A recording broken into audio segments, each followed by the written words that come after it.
Welcome to the Unabridged podcast. I'm Ashley. And this is Jen. Join us for bookish episodes and check out our website, unabridgedpod.com, where you can find lots of new bookish content to grow your TBR. Sign up for our newsletter to find out more about online book discussions and upcoming events. Find us on Patreon for extra unabridged content. Join us on Instagram and Facebook at unabridgedpod and message us there or see our website to get plugged into the Unabridged community. You want opinions about books? We've got them. Hey everyone, and welcome to Unabridged. This is episode 297. Today we are discussing our September book club book, Alison Bechdel's Fun Home, A Family Tragicomic. Before we get started, we are going to do our bookish check-in. Ashley, what are you reading? So one of the books I'm reading, I'm listening to this one thanks to Libro FM. This just came out, but we'll caveat on that. We'll talk about that in a second. This is Jennifer Lynn Barnes's The Ruling Class. And I didn't know until right before we were recording, Jen mentioned that this is actually a re-release. Yeah. Is that the right? Yeah. It was called The Fixer before. Right. And so this is one, if you've been listening to the podcast for a long time, you know we have done some of Barnes's books. It might only be that we've done the Naturals together with Unabridged, but Jen and I have both read quite a few of Barnes's series, and we started with the Naturals. I think that was the first one I read, and it is like serial killer stuff, which is usually not my vibe, but I was really into it anyway, and so since then I've been a big fan. So I have this one thanks to Libro FM's ALC program, and I did think it was a new book, but then Jen was sharing that in fact it is like a new edition of this book. Anyway, it is set at a private school that Tess is our main character, and her whole life has been kind of upended, and she is going to live with her sister in DC, her sister Ivy, who's a lot older than her. Tess had been living with their grandfather for a huge percentage of her childhood. So Tess and Ivy's parents had died in a car accident when Tess was very young. Ivy is much older than Tess, and so Ivy knew their parents a lot better and then went on to, live her adult life, whereas Tess stayed with their grandfather. And so Tess is like super close to their grandfather, but he's getting older and he is having a lot of memory problems, and some things are going on that Tess is trying to hold everything down, take care of everything, and continue living with him. But it becomes more and more apparent right at the beginning of the book that she is really going to need some support, and he's going to need some support that she cannot give him. So right at the beginning, Tess is being kind of uprooted and taken to be where Ivy is in DC. And therefore, she winds up in this private school, Hardwick. And when she gets there, she quickly discovers she does not know anything about what Ivy, her older sister, does. But it's clear that the people on campus do know, and that her sister clearly has a lot of power. And so she starts to learn all about this world of politics and high-profile professions, and then the kids who, belong to these families, and then what all that means. And so there's a lot of, I'm still early on in this, and there's just a lot of Tess figuring out what's going on. And she discovers quickly that Ivy is a fixer. People come to her to solve problems. And so Tess doesn't really know exactly what that means, but she is just becoming very aware of the fact that Ivy knows how all these threads fit together, and that Ivy is navigating these really complicated dynamics with high-profile people. So that's kind of where I am, and the story is just still getting accustomed to what's going on for Tess and this very drastic change that's happened in her life. And I'm really interested to see what goes on and how that all those dynamics change for her over time. So again, that's Jennifer Lynn Barnes with The Ruling Class. And like I said, it's a re-release of a book that she wrote prior. I don't know yet what will happen. It's so good. I read that, and then it's a duology, so I did read the second book, but I just could not stop, and I love the show Scandal. And it reminded me of the early seasons of Scandal, which I just think are perfection, and very much about the power dynamics in DC, and the way that people use money and power to cover over things that they don't want the world to know. Yeah, I think it's brilliant. Awesome. Yeah. I'm curious to see what happens. What about you, Jen? What's something you're reading? So I just started Angeline Boulley's Sisters in the Wind, which by the time this episode releases, it will be out. I think it comes out on September 2nd. I have this through NetGalley, a digital ARC. And I think Boulley is just an amazing young adult author. So this is the third in a loose trilogy that started with Firekeeper's Daughter and then Warrior Girl Unearthed, both of which I loved. This one, I have not figured out all of the connections to those earlier books yet, but the main character is Lucy Smith, and she is living in a foster home. And in the opening scene, she is working in a diner, and it is clear that she has set up some protective systems around herself that have led to her isolation, but also to her feeling as if she is safe in some way. And there's a man named Mr. Jameson who approaches her and tells her that he thinks that she is part of the Ojibwe Nation and wonders if she would be interested in pursuing this possibility. And that is not on her radar at all. So we find out that she was raised by a single father until he married the woman who was her stepmother, who had all kinds of quirks and issues that became increasingly difficult for Lucy to navigate when her father became ill with colon cancer. Like I said, I'm still very early on, but she is going to be part of this tribe, I'm pretty sure, because this is the same nation that was part of Firekeeper's Daughter and Warrior Girl Unearthed. And yeah, so I'm just interested to see where the plot goes. What I found that I really like about Boulley's work and that my students have liked as well is the way that you have this really propulsive plot that is anchored in serious consideration of culture and history. And yeah, so already I'm seeing those threads start to emerge, though again, it is very early. So that is Angeline Boulley's Sisters in the Wind. Oh, that sounds great, Jen. I haven't read since Firekeeper's Daughter. And so you talking about them, I'm like, oh, I got to get back to that series. Yeah, that sounds so good. Warrior Girl Unearthed is great. I had that one as a lit circle in my class, and the students who chose it just loved it. So, all right. Well, we are going to transition now to our discussion of Fun Home. So this publisher's synopsis is: meet Alison's father, a historic preservation expert and obsessive restorer of the family's Victorian home, a third-generation funeral home director, a high school English teacher, an icily distant parent, and a closeted homosexual who, as it turns out, is involved with his male students and a family babysitter, which is a lot.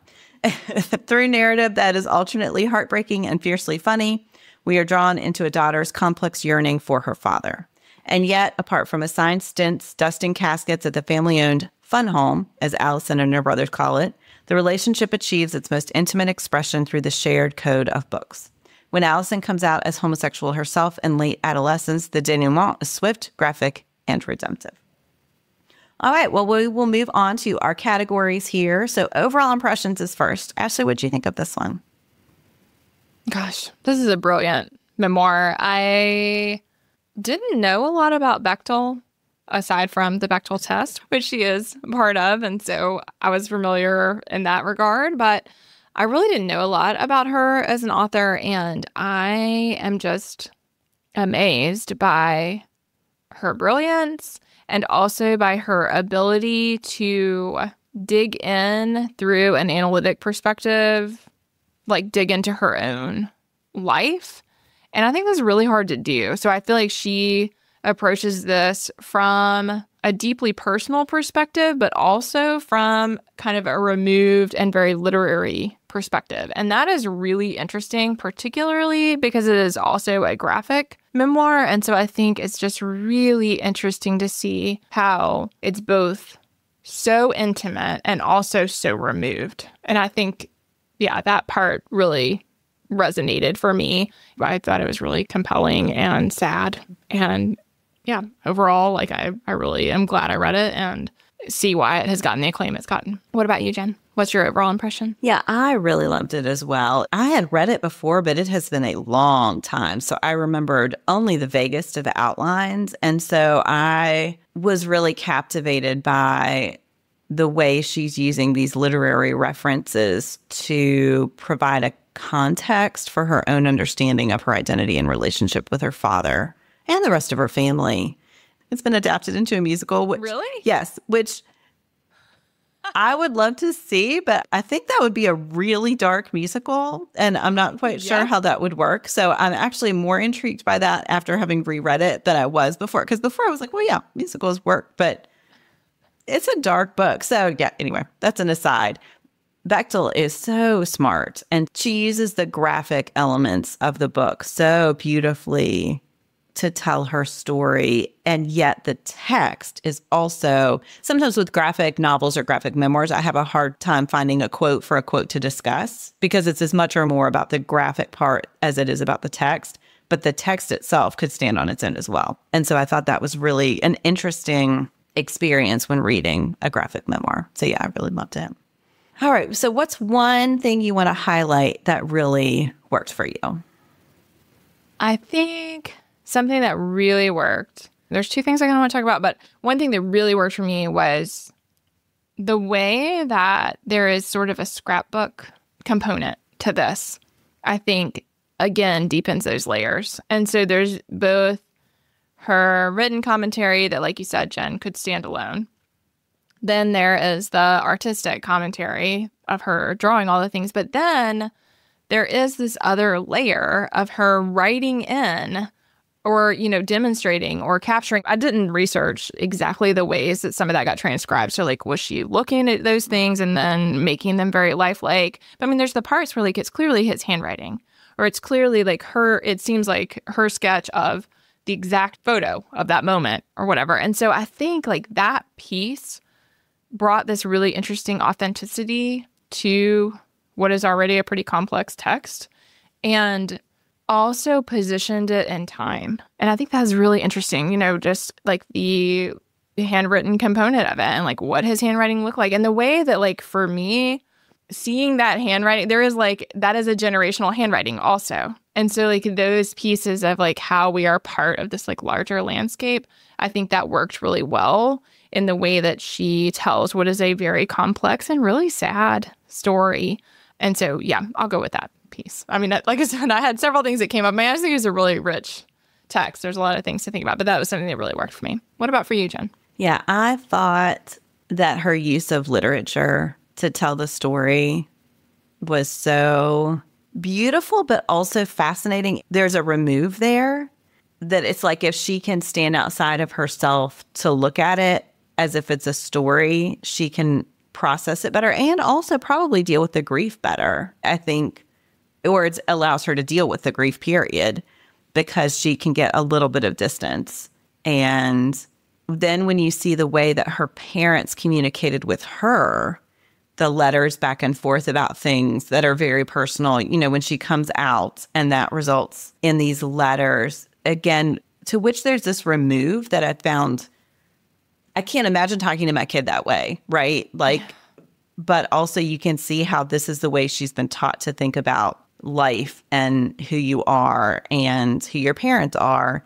And so she's doing what she has learned her whole life, which is find a book that resonates and think about it that way. And I do a lot of that. I'm always finding books that help me to understand my life better or someone else's life better. But I think that I feel absorbed in it rather than removed from it. So I thought that was a really interesting perspective I did not remember or expect. But I think it's brilliant. Oh my gosh.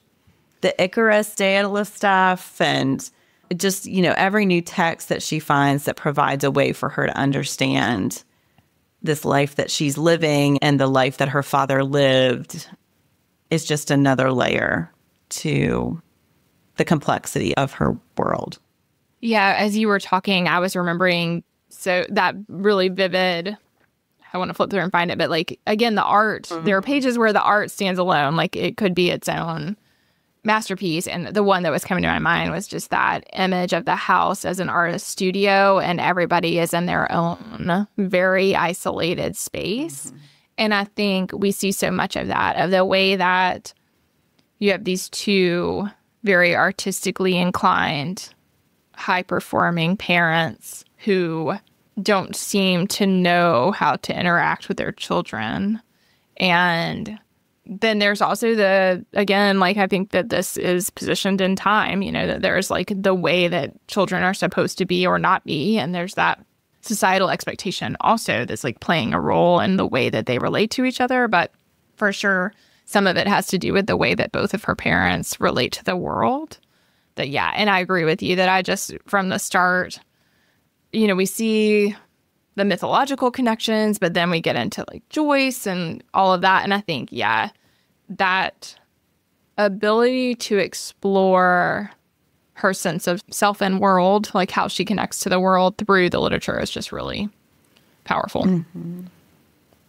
All right. So I want to cheat and give 2 quotes. So if you want to cheat and talk about something else that worked for you, we'll balance.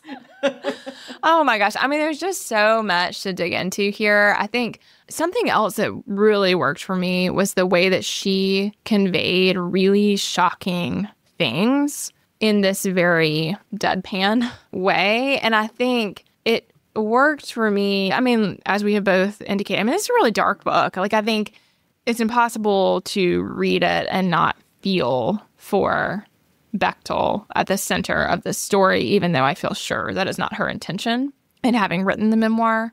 But it is just sad. So I think, for example, like very early on, there's this passage of everybody. She shows how everyone thinks of her father as this ideal person.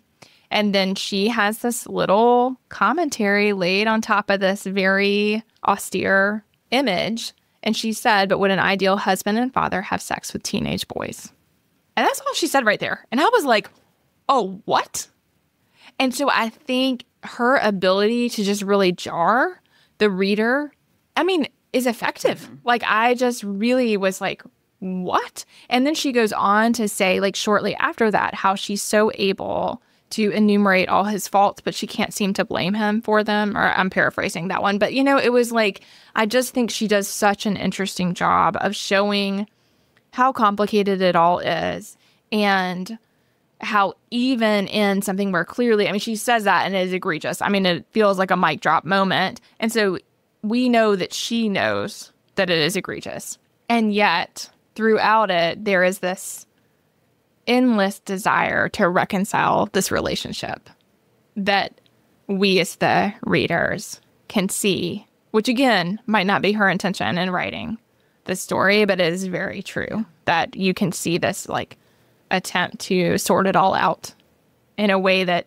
maybe is not something that can be sorted out. Yeah, and I think that shock that we feel certainly mirrors the shock that she felt. I can't imagine that call where her mother almost just casually drops this fact and tells her that he had slept with Roy, their babysitter, and, just recasting her vision of her whole childhood through this other lens. Yeah, it's really horrifying. But again, also so masterfully designed, yes, but awful.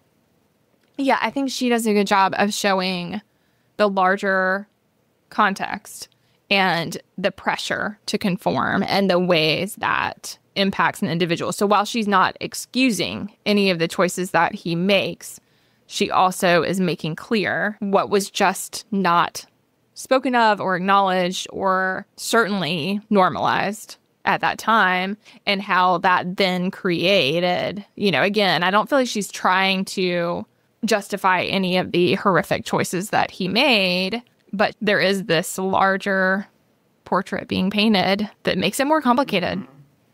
Yeah, I kept thinking about the interaction he had with the boy in the car that resulted in his hearing or trial, and wondering what the full story there is, right? Yeah. There's this vacuum around it that, yeah. So it's presumably about the alcohol, but why would his brother call the police immediately upon seeing him in his car, right? So there's something that has happened and that the brother has some knowledge that caused him to call the police. And yeah, that made me think of the time that they were living in and of what would happen today if that happened, right? It would be very different in a positive way. It should have been very different. But yeah, that was interesting to consider as well, because there was no acceptance, but then that no acceptance led to nobody wanting to talk about it, which meant that he was able to get away with it for longer.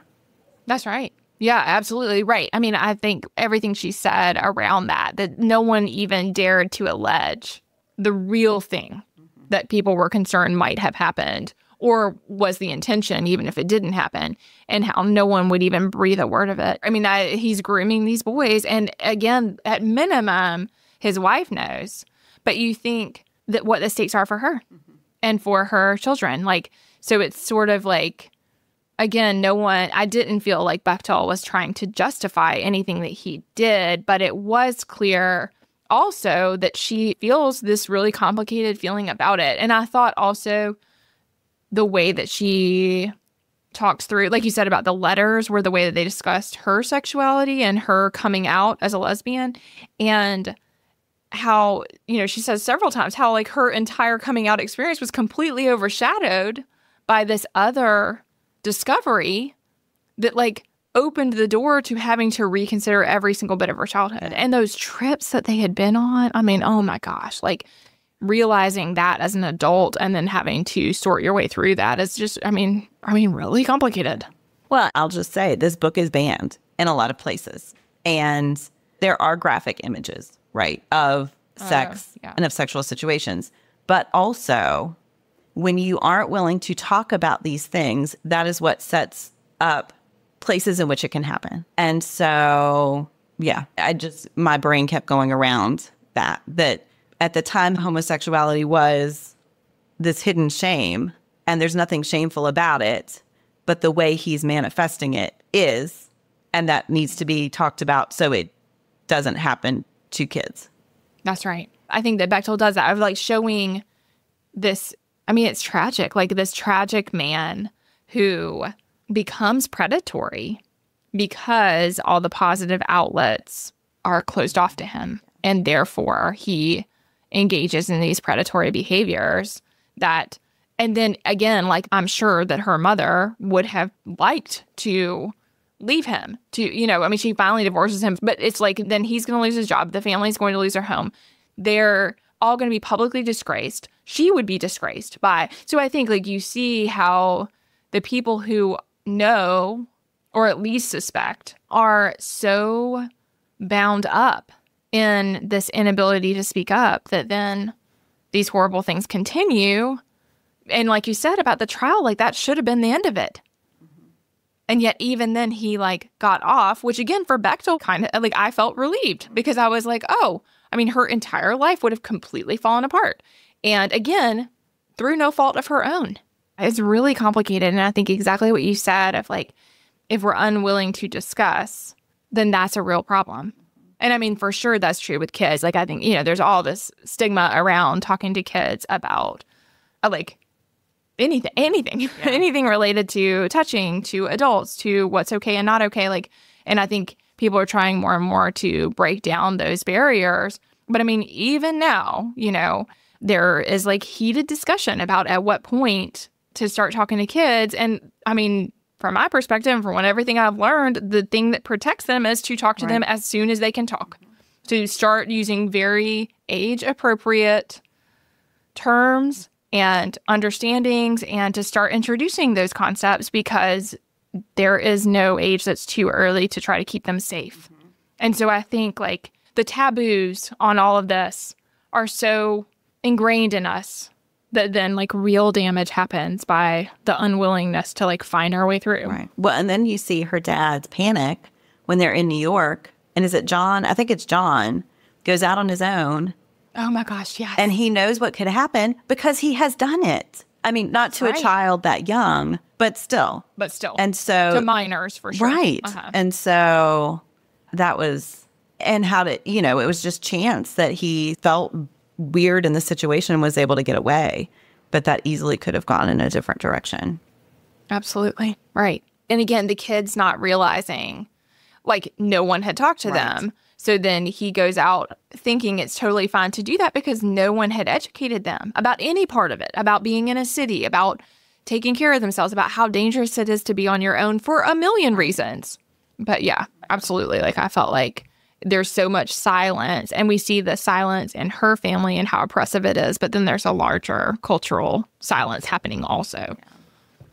All right, well, let's move on to quotes. Ashley, what's a quote that you would like to discuss? Like you said, Jen, I felt like there were a lot that I could choose. I also told Jen right before we recorded that, like, it's been a long time since I read a book where there were vocabulary words that I did not know. Bechdel's vocabulary is so robust that there were at least 2 times and I was like, I do not in fact know that word. So that was humbling. But anyway, this one does not have any of that, but that was on my mind when I was thinking about how just like beautiful the language is and all the allusions. I mean, it just is really well done. Anyway, the quote I wanted to share is, Dad's death was not a new catastrophe, but an old one that had been unfolding very slowly for a long time. And I think once we find out what happened when her dad died and her conviction that he meant to step in front of the truck, which we don't know, and she knows that we don't know, she paints a convincing picture of why she believes that this was not, just an accident, which is certainly how it was portrayed. And I mean, for all intents and purposes, all they could prove was that it was an accident. And yet she feels so sure that he had intent. And so I think why that quote really resonated for me with the larger masterpiece of the book is just that she is unfolding how all of this suppression of his identity, the choices that he made because he did not choose a healthy homosexual relationship, which would have resulted in a very different artistic life than the one he wound up in, which was so rigid, so focused, so obsessed with perfection, so trapped, that then he, all the things we just talked about, he engages in these predatory behaviors. Surely, again, we don't know, but we can presume that there is some self-judgment and self-hatred that is coming from this situation. And then he has to face the fact that finally his wife is leaving him, and that his children are growing up and don't need him. And so then we just see this. I mean, I just thought it was really powerful. It's not a new catastrophe, but an old one. And I just was like, I mean, that's it. Is like this really catastrophic and sudden thing happens, but also at the same time, at least for Bechdel's whole life, but really for like so much of her father's life, it is this like movement toward this like inevitable end is how she creates it in the story. And I just think like she does that really powerfully, and it's really dark and it's really sad. And I think part of what she's demonstrating is the stakes. Yeah, because she references Greek stories throughout and that idea of fate, right? That this was a fate that had just been waiting for him. She builds to that so beautifully, and yet it is so tragic. And so, this fatal flaw that he had, just the layers of illusions, the tragic hero, and it all comes together so beautifully, and yet none of that beauty is able to counteract the true tragedy that she is trying to work through. Yeah, I feel like so much of it, like I said, I mean, I don't think she's trying to make excuses for him, but she is trying to reconcile something that we as the reader can see is like irreconcilable. What about you, Jen? What's the quote you wanted to share? Or I think you said you were going to share too. I am going to share too. One will be short, but I wanted to share it. The one I wanted to focus on is not only were we inverts, we were inversions of one another. And she reveals that at one point, people who were homosexual were called inverts.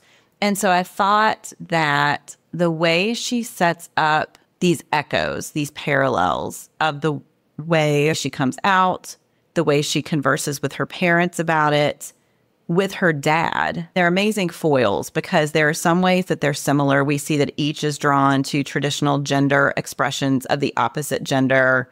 And she has that moment where she has the 2 pictures side by side of them looking like the traditional expression of the opposite gender, and yet they look so much like each other.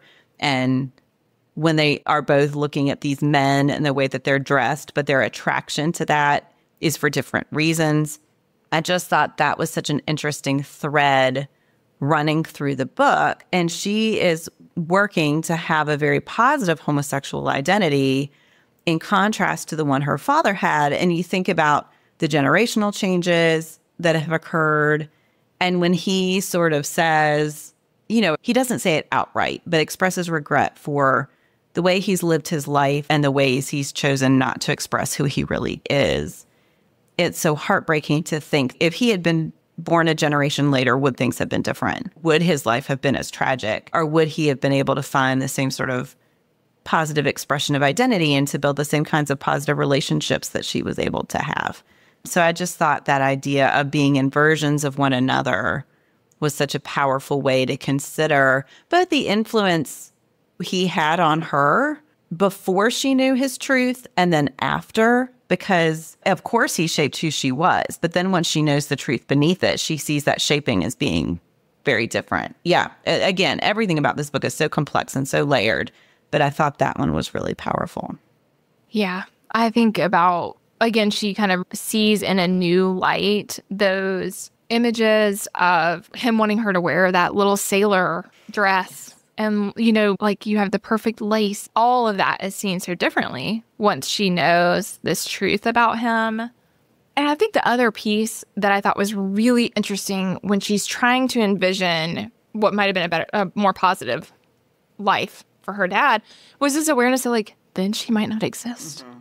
And so I think there is this element of the inability to take ourselves out of a story and how, of course, her very existence hinges upon the fact that he married a woman and had children with her, even though he clearly seemed to already know that he was homosexual.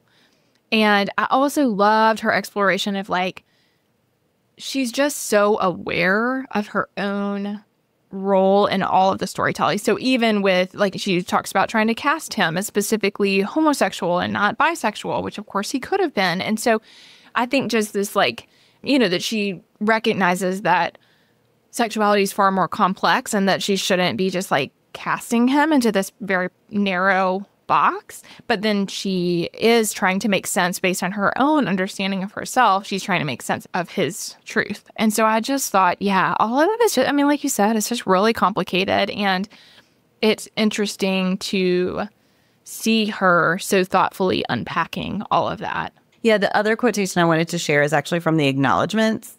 And she says, thanks to Helen, Christian, and John Bechdel for not trying to stop me from writing this book.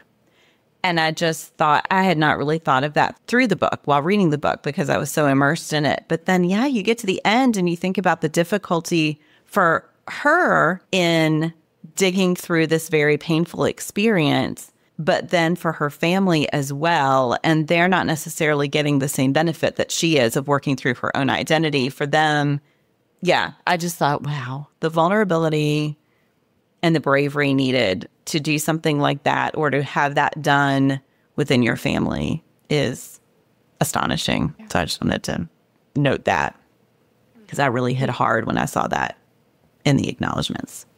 Yeah, absolutely. Like for all of them, there's still a lot of stakes in telling this truth. Yeah. Yep. All right. Well, it is time for our pairings. Ashley, which one are you recommending? I wanted to share, Can't We Talk About Something More Pleasant, which is written by, and it is also a graphic memoir, so it's by Roz Chast. And this one, there are a lot of things that are very different, but then there are a lot of things that really, I thought of it a lot when I was reading this because there's a lot that's similar about navigating aging and your relationship to your parents. And so this one is very much about her, again, and similarly, like the parts are funny, but also like very somber. And so she is depicting her journey as an only child with her aging parents who are still at the beginning of the memoir. They are still living by themselves.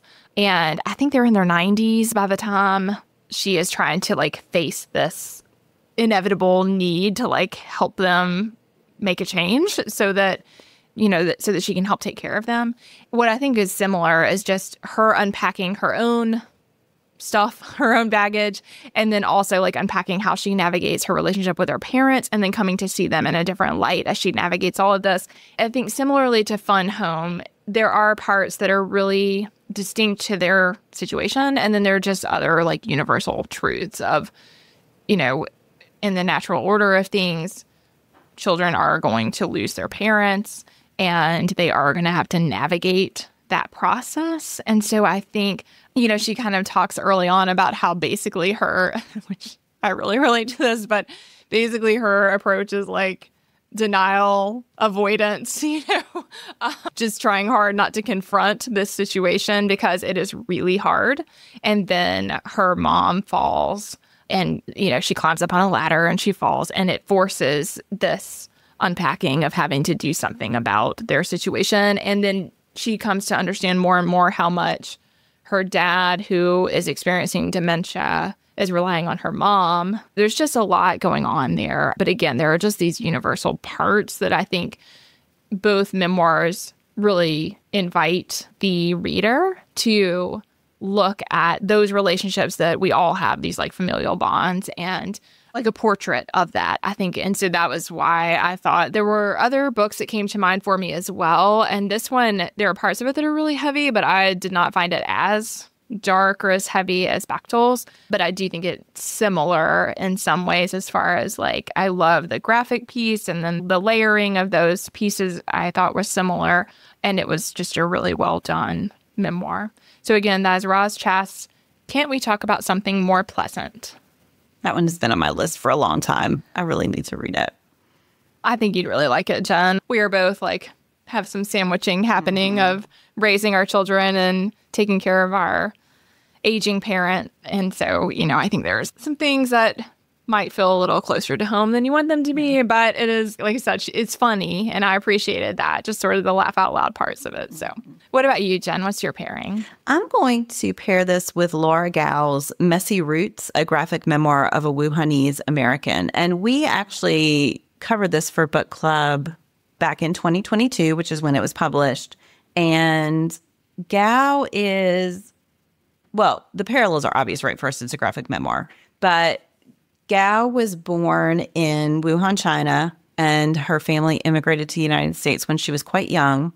And so part of the book is her working through her identity as someone who in some ways is so attached to that heritage, and in other ways she really wants to be what she considers a true American.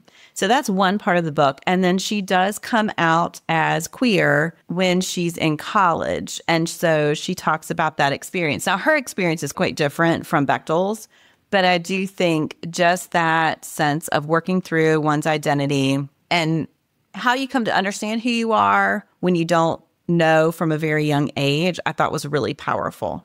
Part of it was definitely dealing with a pandemic and the implications for someone from Wuhan when there was a lot of ugliness surrounding people's language and their approach to where the virus came from and how it had invaded America from Wuhan, that she deals with in a really powerful, really honest, really vulnerable way. So that is Laura Gow's Messy Roots, a graphic memoir of a Wuhanese American.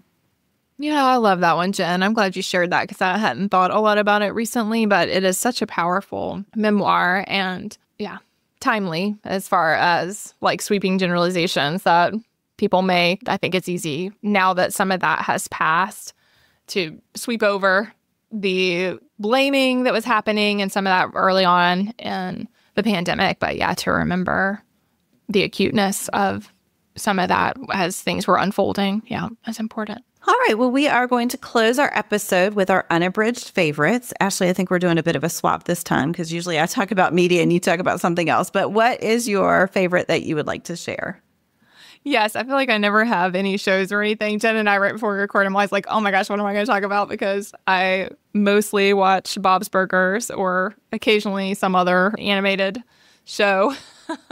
And then nothing else, kind of on repeat. But I have started one recently, which is Ted Danson stars in this, but it's Man on the Inside. I actually think it's appropriate. So I was talking about like aging people and just the journey of aging. But anyway, in this one, it is set in a retirement community. And Ted Danson gets selected to help a private investigator to try to solve these crimes that are happening at the retirement community. And I think what I'm loving about it is I feel like Michael Schur is involved in this one too. Is that right, Jen? Okay. So I loved The Good Place. I really like the things that Michael Schur does. And I love Ted Danson. And I just think what I like about it is how complex the characters are. I think a lot of times when we see senior citizens in stories, they are stereotypes, they're very flat. And like here we really see nuanced characters who've lived full lives and who also are like experiencing the journey of aging. And I think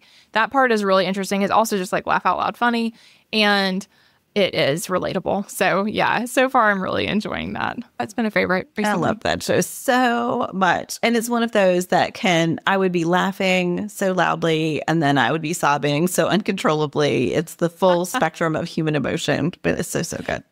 I did tell Jen before we recorded, I was like, we got to, I don't know, maybe episode 6 or 7 or something, and it was sad.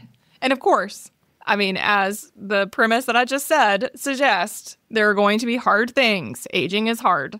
And yet I was like, uh-oh, I might be out on this one because I can read challenging and sad things all the time. With shows, I really have a very limited ability to stretch. But I have loved it so far, and I think it's sweet to just put on the screen some of the harder parts. So yeah, that makes sense about the uncontrollable sobbing. What about you, Jen? What's your favorite? So this is something I normally would not recommend. So I have some caveats, but Facebook groups. And I don't love Facebook.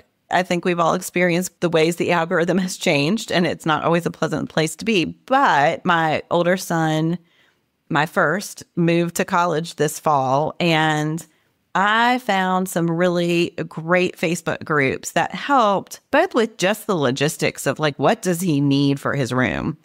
And also with some of the emotional, it's an emotional thing, and some of the things that I needed to consider about the ways I was going to approach him moving out. So I don't love every Facebook group, and I don't love Facebook as a whole. But if you find your niche and if you find the right groups, I think that they can be incredibly helpful. Yeah, when I saw that on the list, I was like, oh my gosh, I really get that, because I don't use it at all, like personally. I probably have posted like 20 times total or something, so I really don't post on there. I don't even have the app really, but I use it because in the podcasting space, I don't know anyone locally. I mean, I've made more connections recently, but still, I don't know anyone that is like in the production and post-production world. And so like that is where I go for the professionals who do the thing that I do, because otherwise I would not know anyone who, locally, I don't know anybody who does the work that I do now. So I really appreciated that. When I have technical problems, that is where I go, because people will help. And also when I had my breast cancer diagnosis, same that you're describing, Jen, where like very specific circumstance happens to lots of people, and yet not necessarily in your friend group or your family members. Nobody's necessarily going through that particular thing at the time that you are. And so, yeah, so powerful. Like a lot of the things I learned about what to advocate for myself, what to ask for. And certainly like I chose flat closure, and that was something I never would have chosen if I had not read other people sharing why they chose that and how it had been after they made that decision. So yeah, for me, I mean, that was literally life-changing to have that like global support. And so I think that is something that you can really get some good. There are just some things about social media that really are amazing. Yeah. All right, everyone. Well, thank you so much for listening. I will say we're not having our book club discussion until Monday after this episode releases. So if you'd like to join, let us know. And if you listen to this whole thing, sorry for the spoilers, but it's fast to read. So if you haven't read it yet and you want to read it before Monday, you would definitely have time. So yeah, thanks so much for listening. We'd love to know what you thought of Fun Home. Take care. Do you have comments or opinions about what you heard today? We'd love to hear them. You can find us on Instagram, Facebook, and Twitter at Unabridged Pod, or on the web at unabridgedpod.com for ways to support us. To get more involved, you can sign up for our newsletter, join a buddy read, or become an ambassador. Thanks for listening to Unabridged.